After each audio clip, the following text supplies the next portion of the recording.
আমি একবার সফর করতেছিলাম মাদাগাস্কার, নাম শুনছেন কিনা জানি না, চিনবেন কিনা এটাও জানি না।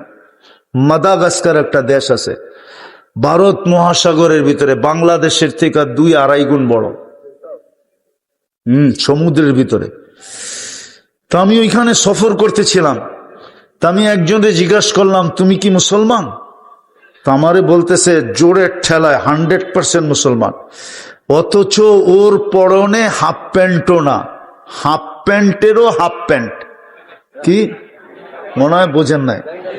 না না, হুজুরে বোঝে নাই। হাফ প্যান্টেরও দাড়ি দুড়ি তো নাই। তো আমি মোবাইলের থেকে একটা ছবি বাড়ি করে দেখাইলাম, তুই যদি 100% হস তাহলে এটা কয় পার্সেন্ট? তোর চোখ দিয়া পানি বেড়ে গেছে। বেড়ে বলতেছে হুজুর মুফতি তোর কথা সত্য আমি মানি, কিন্তু আমার এখানে একটা কলেমা আছে। কলেমা কি? কেন ওই দেশটা ফ্রান্সের আন্ডারে ছিল শত শত বছর। মাদাগাস্কার মুসলমানের দেশ ছিল, সব খ্রিস্টান হয়ে গেছে, অল্প কিছু মানুষ, 10 লাখের মতো মানুষ মুসলমান বাকি আছে, সব খ্রিস্টান হয়ে গেছে। পরিবেশ এরকম যেটা অবর্ণনীয়, বলা যায় না।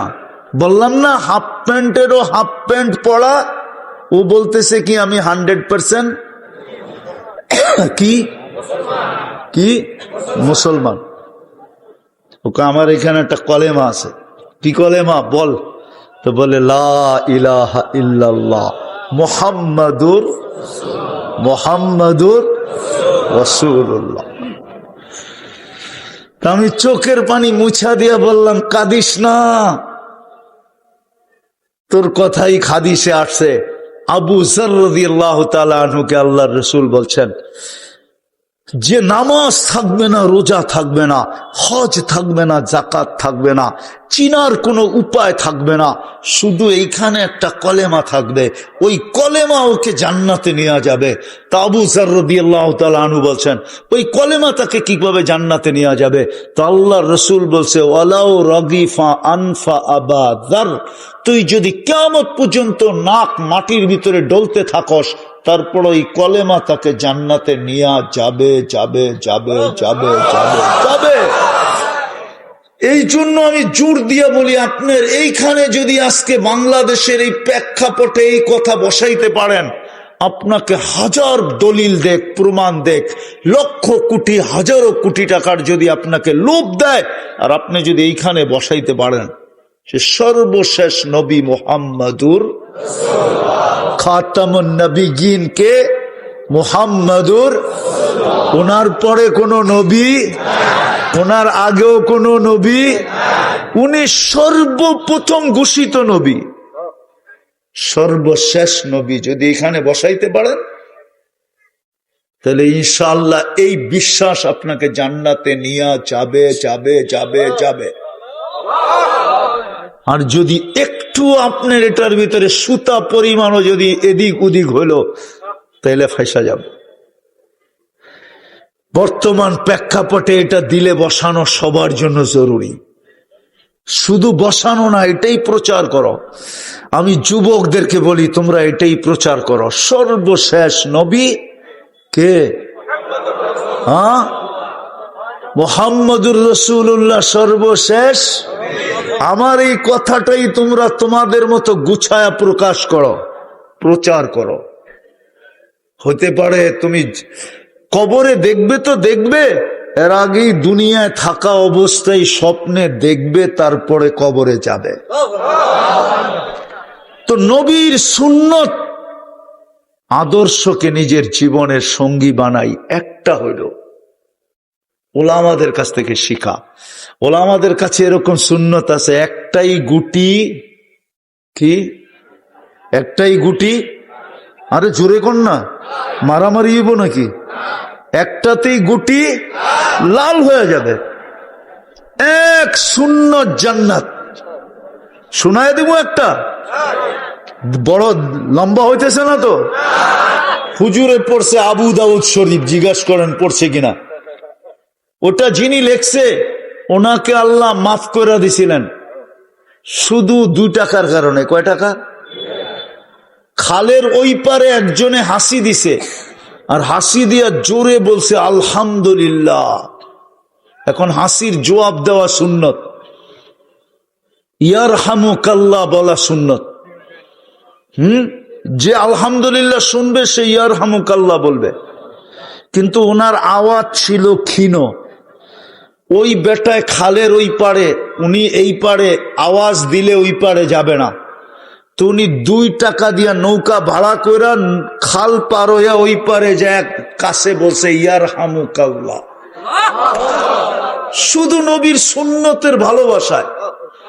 সাথে সাথে উপর থেকে আওয়াজ আসছে গফরনা লাক ইয়া আবা দাউদ।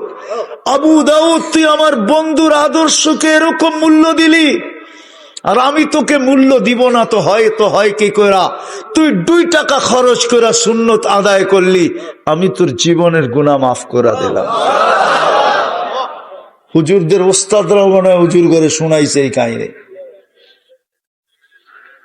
আপনি আর আমিও যদি একটা সুন্নত শিখি, শিখবেন? আরে হুজুরদের কাছ থেকে শিখবেন, একটা শিখেন যেটা দিয়ে পার হয়ে যাবেন। তাইলে আজকের এই সিরাতুন নবী, আর আপনি মানবেন না তো মানবেন না কেন, ওইদিকে গেলে লম্বা হয়ে যাবে। একটু বলি, কমসে কম যিনি 23 বৎসর আপনার জন্য চোখের পানি থামতে দেয় না, 23 বৎসর যিনি টানা কাঁদছেন। জিবরিল মিকাইল জিজ্ঞাসা করছে মাজাল আরাকা তাবকি, যখনই দেখি কাঁদেন কেন? তো বলছে উম্মতের জন্য আমার চোখের পানি থামে না। যিনি কাঁদতে কাঁদতে দুনিয়ার থেকে চলে গেছেন, যিনি এখনো কবরে আমাদের জন্য কাঁদেন, যিনি কবর থেকে উঠবে আমাদের জন্য কাঁদতে কাঁদতে, ইয়াকুম ওয়ায়াবকি ওয়ায়াকুল জিবরিল আইনা উম্মতি, উঠবে কাঁদতে কাঁদতে আর বলতে বলতে আর বলবে জিবরিল আমার উম্মত কোথায়, ময়দান তো খালি। আওয়াসালা ইলা শাফিরি জাহান্নাম, জাহান্নামের কিনারে চলে গেছে। আবার সিরাত, আমার উম্মত কি পুলসিরাত পার হয়ে গেছে? কাঁদতে থাকবে, যে কিয়ামতের মাঠে পর্যন্ত চিৎকার দিবে উম্মতি উম্মতি বলা। 1.25 লক্ষ নবী বলবে নাফসি নাফসি, সমস্ত ফেরেশতা বলবে সাল্লিম সাল্লিম, জিবরিল আলাইহিস সালামও বলবে সাল্লিম সাল্লিম। কেন? লিয়ান্না রব কাদিবা লাম ইয়াকযাব ক্বাবলু ওয়া লাম ইয়াকযাব বাদু। ওই দিন আল্লাহ এরকম রাগ হবে, এর পূর্বে কখনো হয় না, এর পরে কখনো হবেন না, এরকম রাগ আল্লাহ ওই দিন হবে। সব নাফসি নাফসি আর সাল্লিম সাল্লিম বলতে থাকবে। শুধু কিয়ামতের মাঠে এক ব্যক্তি এই মাথার থেকে ওই মাথায় ছুটবে, একবার হাউজে কাউসারে দৌড়াবে, একবার মিজানের কাছে আসবে, একবার পুলসিরাতের কাছে যাবে, আর মধ্যের রাস্তায় খালি চিৎকার দিবে রব্বি উম্মতি উম্মতি উম্মতি উম্মতি। রব আমার উম্মত আমার উম্মত। ও যুবক তোমার জন্য কাঁদবে, আমার জন্য কাঁদবে, নারীর জন্য কাঁদবে, পুরুষের জন্য কাঁদবে, যে কিয়ামতের মাঠে চিৎকার দিবে, যে মাকামে মাহমুদের মতো চেয়ার পায়া বসবে না, মাকামে মাহমুদের মতো চেয়ার রাখা থাকবে। কোন আলেম আমাকে প্রমাণ দিতে পারবে না 1 সেকেন্ডের জন্য বসবেন না, শুধু হাতলের উপরে হাত রেখা দাঁড়ায় থাকবেন, বলবে আমি বসবো না।